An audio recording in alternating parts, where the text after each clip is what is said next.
gentlemen. Uh-oh. It's time for the Early Bird Special.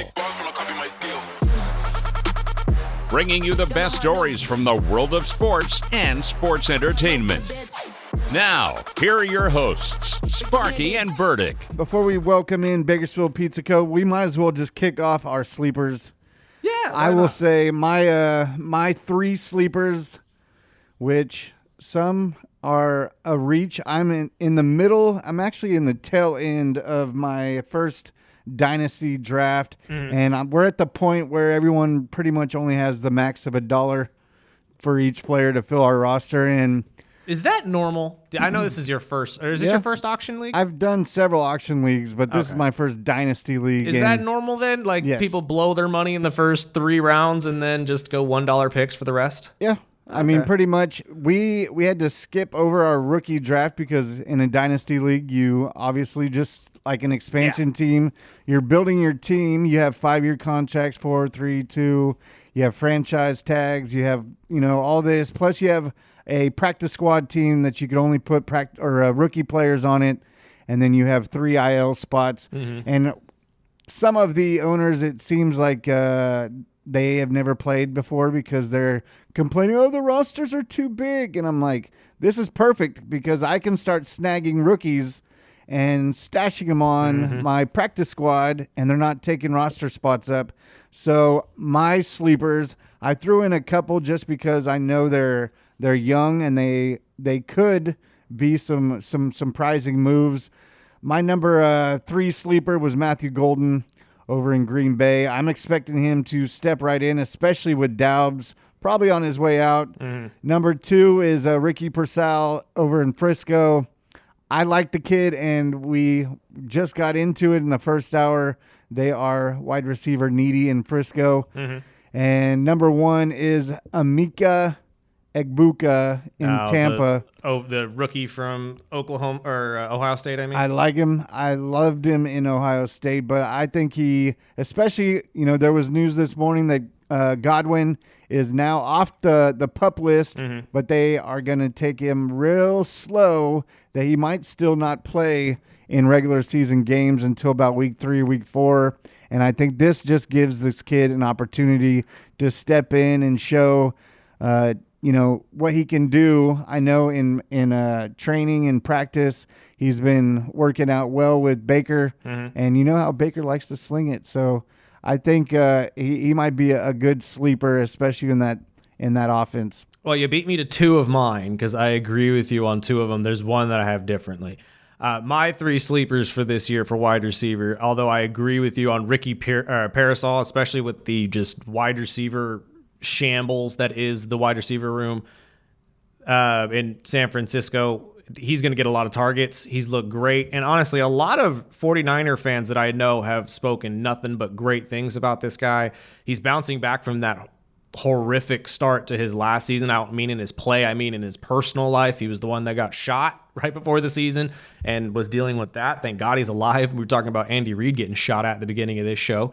But I think that he's going to be one of those targets for Brock Purdy going into this season that's going to be consistent. He can get open and he can get the ball up the field for you if you're a 49er fan, so that's a good sign. My other 2, I also have Matthew Golden out in Green Bay. I think he's going to be the new number 1 guy for Jordan Love. He loves to run go routes. Jordan Love's got the arm to throw go routes. We could be seeing the next Aaron Rodgers and Jordy Nelson connection in Green Bay, in my opinion. And like you just said, with other targets deciding to leave because of them not being or believed they're being coveted like they should be, it's just going to mean there's going to be more balls thrown his way. So I think that's going to be a positive. My last one, though, is Marvin Mims Jr. from Denver. Although not super flashy last year, only 500 yards and 6 touchdowns, when he got hot with Bo Nix and they figured out that deep connection, he was the go-to guy for these big plays for Denver. I expect that to be the case this year as he steps into the number 2 wide receiver role right behind the Cortland Sutton. And honestly, if Bo Nix ends up having a steady season like he did last year, I would only assume that Mims' numbers are going to go up into somewhere in the 1,000-yard range and maybe sniffing around 8 touchdowns. So I would assume that those are my 3. That's what I'm saying. So And the top 15 we'll get to after we get to our next guest. Should we take a break and let him get some time to get in here? Yeah, let's do it. All right, let's take a break real quick. We'll pay some bills. On the other side, hopefully we'll be talking to the owner of Bakersfield Pizza Company, talk about everything they got for you guys here locally. This is the Early Bird Special right here on 101.1 FM, 1230 AM, ESPN Bakersfield. Well, while we wait for Bakersfield Pizza Co., I'll run down my list pretty quick. Yeah. Mine is kind of hit and miss. Well, there's a lot. A lot of them could be ones for you, could be 8 for you. But just looking at how I'm seeing the first 2 drafts I've done so far, I'm kind of seeing a lot of fantasy players eyeballing certain players and maybe over jumping on a couple. But Naturally. Of course, my number 1 is going to go with Jamar Chase, just because it's Jamar Chase. Oh, I agree. And I think that Bengals offense is going to be heavy duty. I still think they're missing out on the defensive side, but they're going to have to put up a lot of points, and that is good for your fantasy team. So I'm going to go with Jamar Chase at 1, Justin Jefferson at 2.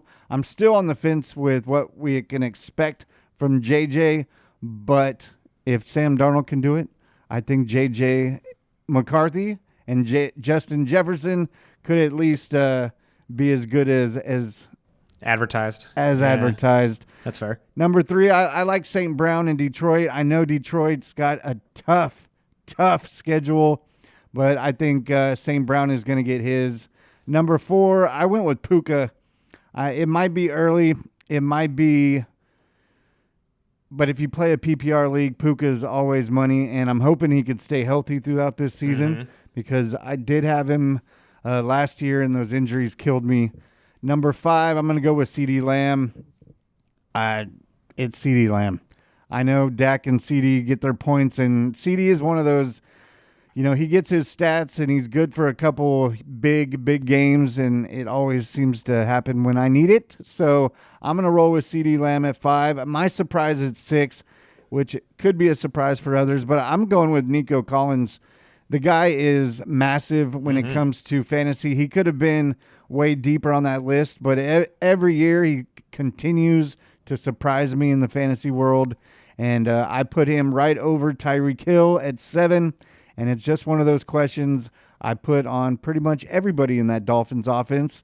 If Tua can stay healthy, Tyreek will get his. I think they did address the at least the backup situation. Hopefully it doesn't come to that. But Tyreek will get his. And if it doesn't, he might be catching balls from a different quarterback halfway through the season. That's true. Number 8, I'm going with A.J. Brown. I just think... the size that he has, and he's always good for a good 80, 100, 110-yard games. Drake London was my kind of surprise. I put him at 9. He could easily be up in that top 5, depending on another young quarterback, depending on how quick he can step in and, run this offense. Plus, they got Kirk Cousins on the bench. Number 10, and surprised me, but I'm going Devontae Adams. Yes, that's 2 receivers in the top 10. As long as Stafford and his back is good, Devontae is going to get the ball. Number 11, Malik Neighbors.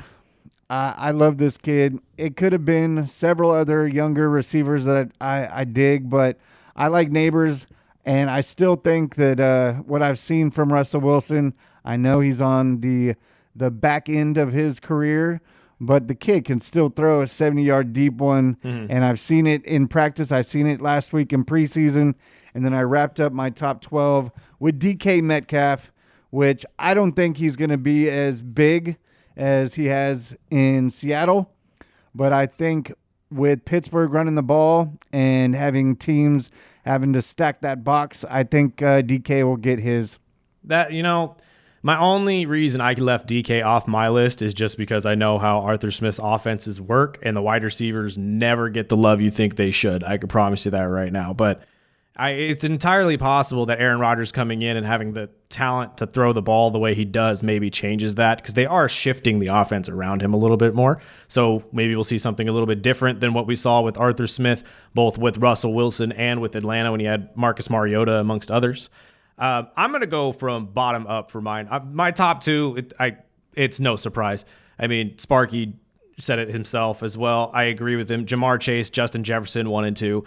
Jamar only reaches out on Justin just because Jamar is the bigger breakthrough threat, and I mean that in the sense of he gets more 40, 50-yard touchdowns, and that usually gets you more points. When, like we said with running backs, when you have breakaway potential and the ability to have those big plays, the 30, 40-yard touchdowns down the field, especially with a guy like Joe Burrow throwing you the ball, it makes it a lot easier to choose him as the number one receiver. Justin, again, coming in with a rookie quarterback that no one really knows what you're going to get out of just yet. I think there was a lot of promise out of JJ last year, and under an offense like Kevin O'Connell's, you're going to be successful, so I don't expect him to fall very much further.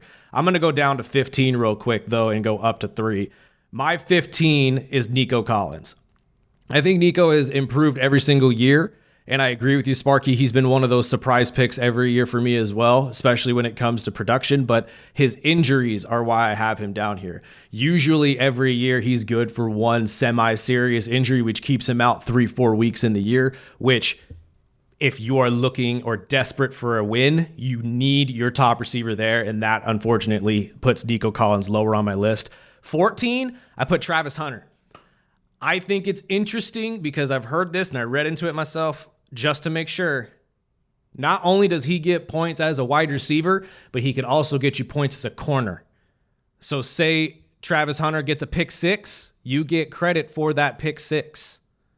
So that, in my opinion, at least gives some piece of potential here that you could get big games out of Travis Hunter, especially if he has a big game on defense. 13, I have Malik Neighbors. I agree with you. He's got a huge upside.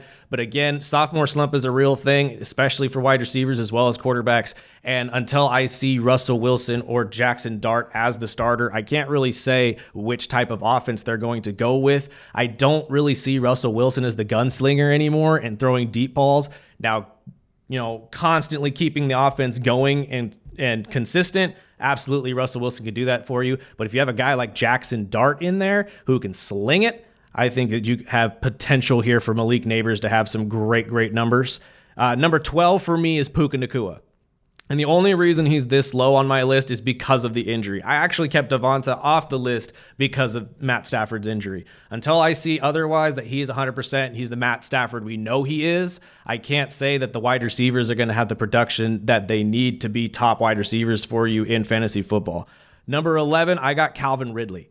I think this connection between Calvin and Cam Ward is going to be deadly this year. Calvin Ridley, people forget when he played for Atlanta, although had to take a backseat to Julio Jones for a while, was the number one receiver in Atlanta when Julio left and looked good as the number one receiver with really bad quarterbacks. You give him a good quarterback in there, I think he could potentially look great again as a number one receiver, and Tennessee needs that desperately since they haven't had somebody look good at that position since AJ, and that's been some time.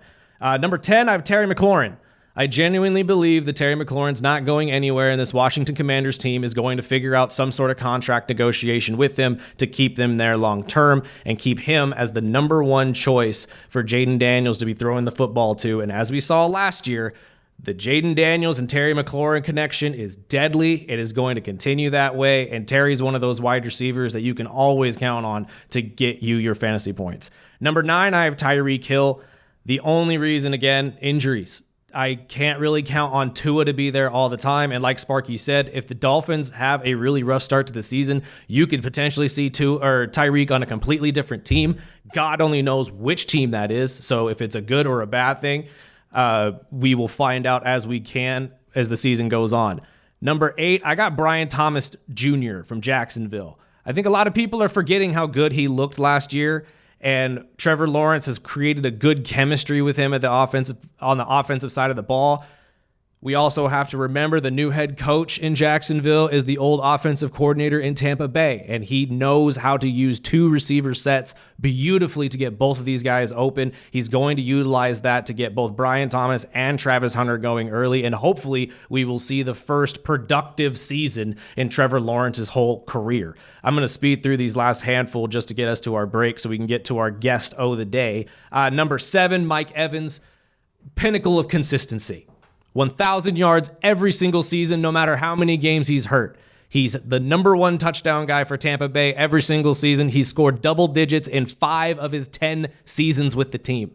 There is no reason to believe that Mike Evans is taking any step back with anybody. He looks great every single year. He's going to continue to do that, and that's why I have him number 7. Number 6, I got Drake London. I think this is the year that he and Michael Penix finally figure out a way not only to get them going, but to get the offense back going again and looking like they used to. We might see Kyle Pitts with a resurgence this year, and obviously when you have 2 great running backs in Bijan Robinson and Tyler Algier, that offense is going to be in high gear. Plus, he's got 2 really good receivers next to him, too, in Ray McLeod and Mooney, who have looked like outbreaking stars for Atlanta since they've been there. Number 5, Amon-Ra St. Brown. I think the loss of Ben Johnson is going to make his numbers go down just a little bit. But again, we're talking about a guy who was number 2 and number 3 in yards and catches last year and touchdowns. He's a constant worker. He's probably the biggest workhorse, I think, in the wide receiver position in the league. So he's going to get his. But to be honest with you, I'm just worried that the change of offensive coordinator is going to have an effect on his play long term, and that's going to, shave off a couple of those fantasy football points for you this year. Number 4 is my big surprise of the year, Marvin Harrison Jr.